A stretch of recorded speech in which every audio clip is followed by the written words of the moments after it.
देखिए, संसद की सुरक्षा में चूक के मामले में अब दिल्ली पुलिस की स्पेशल सेल चारों आरोपियों की एजुकेशनल क्वालिफिकेशन की भी जांच करेगी। साथ ही आरोपियों की जो सोशल मीडिया गतिविधियां हैं उसकी जांच की जाएगी। एजुकेशन क्वालिफिकेशन जो है उसकी जांच की जाएगी। पुलिस इस बात पर जांच करेगी कि चारों आरोपी किसी विरोध प्रदर्शन या फिर रैली सहित तो शामिल कहीं नहीं हुए थे। साथ ही पहले क्या वो संसद गए थे, इसकी जांच भी की जाएगी।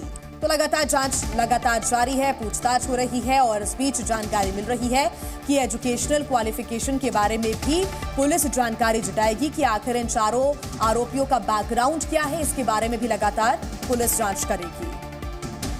तो संसद भवन की बात करें, सुरक्षा में चूक जिस तरीके से हुई है उसके बाद चारों आरोपी को गिरफ्तार कर लिया गया, जबकि एक फरार आरोपी की तलाश जारी है। बता दें कि मामले की गंभीरता को देखते हुए सभी आरोपियों पर यूएपीए के तहत कार्रवाई होगी, यानी घटना की आतंकी साजिश के एंगल से भी जांच की जाएगी। तो वहीं संसद की सिक्योरिटी में चूक पर विपक्षी सांसद ने गृह मंत्री अमित शाह से बयान की मांग भी उठाई है। साथ ही ये भी जानकारी मिल रही है कि आज इंडिया गठबंधन के नेता राष्ट्रपति से भी मुलाकात कर सकते हैं। देखिए पूरी जानकारी इस रिपोर्ट में।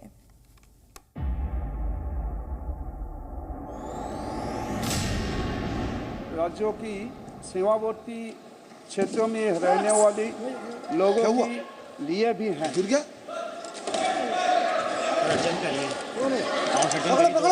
सभा की कार्यवाही 2 बजे तक। बुधवार को संसद की कार्यवाही के दौरान जो कुछ भी हुआ उसने पूरे देश को दंग करके रख दिया।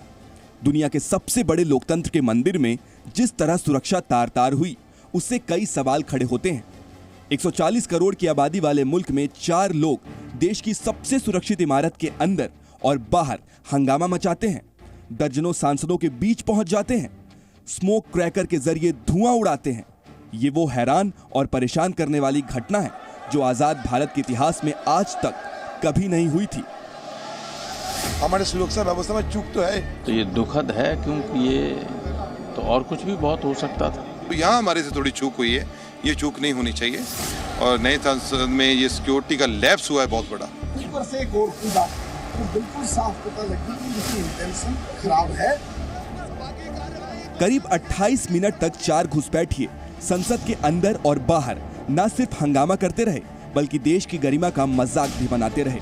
पूरा तमाशा दोपहर 12:30 बजे के बाद शुरू हुआ, जब संसद भवन के प्रांगण में नीलम नाम की महिला और अमोल शिंदे नाम का युवक स्मोक क्रैकर से धुआं उड़ाते हुए नारे लगाने लगे। हालांकि वहां सिक्योरिटी में तैनात जवानों ने दोनों को फौरन ही पकड़ लिया, मगर उनकी नारेबाजी जारी रही। खासकर मीडिया के कैमरे देखते ही नीलम ने सरकार के खिलाफ आरोपों की झड़ी लगा दी। इस तरह के नारे लगाए जा रहे हैं यहाँ पे। क्या नाम है आपका? क्यों नारेबाजी कर रहे हैं आप लोग?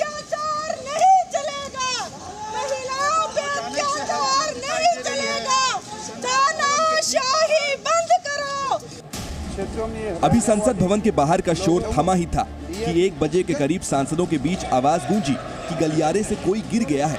मगर चंद लम्हों में ही समझ आ गया कि ये हादसा नहीं बल्कि सोची समझी साजिश थी। संसद टीवी के कैमरे में 2 लोग टेबल पर उछल कूद मचाते नजर आए और फिर उनमें से एक ने अपने जूते से स्मोक क्रैकर निकालकर नारेबाजी शुरू कर दी।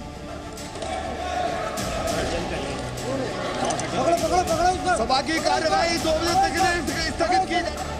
अगले 1 मिनट तक संसद के अंदर भागम भाग मची रही, लेकिन सिक्योरिटी गार्ड्स जब तक पहुंचते उससे पहले ही कुछ सांसदों ने मिलकर एक उपद्रवी को पकड़ लिया और उसकी मरम्मत शुरू कर दी।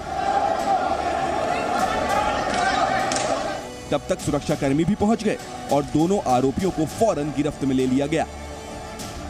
Temple of democracy, in the mother of democracy पे इस तरीके का हमला होता है, ये दिखाता है सिक्योरिटी ब्रीच है और उस पे कार्रवाई होनी चाहिए। येलो कलर का गैस है, थोड़ा सा बर्निंग हो रहा है नाक में उसके, तो वहाँ हम थे तो बाद में पुलिस पकड़ लिया।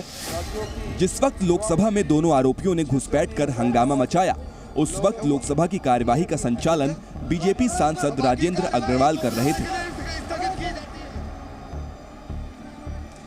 उस पर चल करके वो आगे बढ़ने की कोशिश कर रहा था। इंटरमीडिएट कितने लोग थे?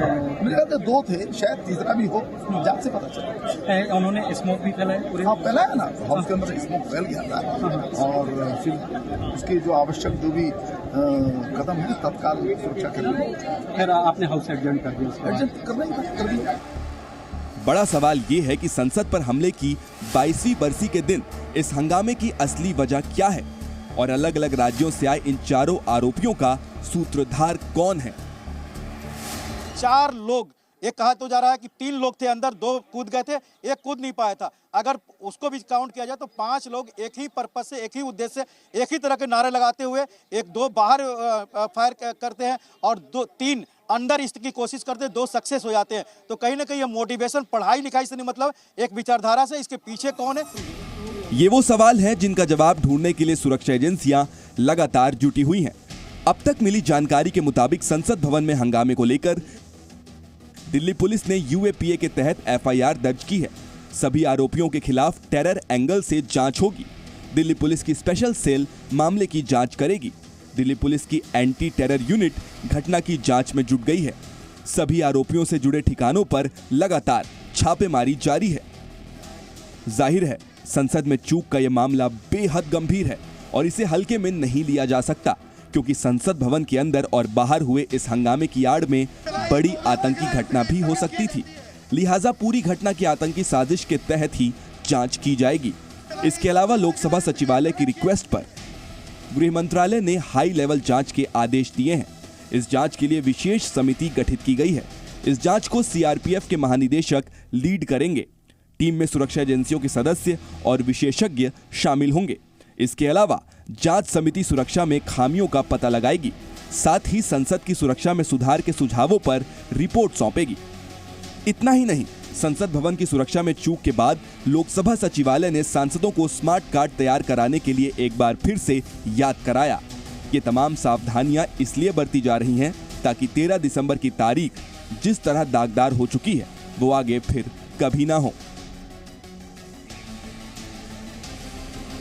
इस बीच संसद की सुरक्षा में चूक पर सियासत भी शुरू हो गई है। विपक्षी पार्टियों के नेता आज एकजुट होकर राष्ट्रपति से मुलाकात करने वाले हैं। साथ ही इस पूरे मसले पर आगे की रणनीति भी बनाएंगे। यानी 13 दिसंबर के इस हंगामे के बाद सदन के भीतर जल्द ही एक और हंगामा हो सकता है। संसद भवन से संवाददाता रविंद्र कुमार के साथ ब्यूरो रिपोर्ट, जी मीडिया।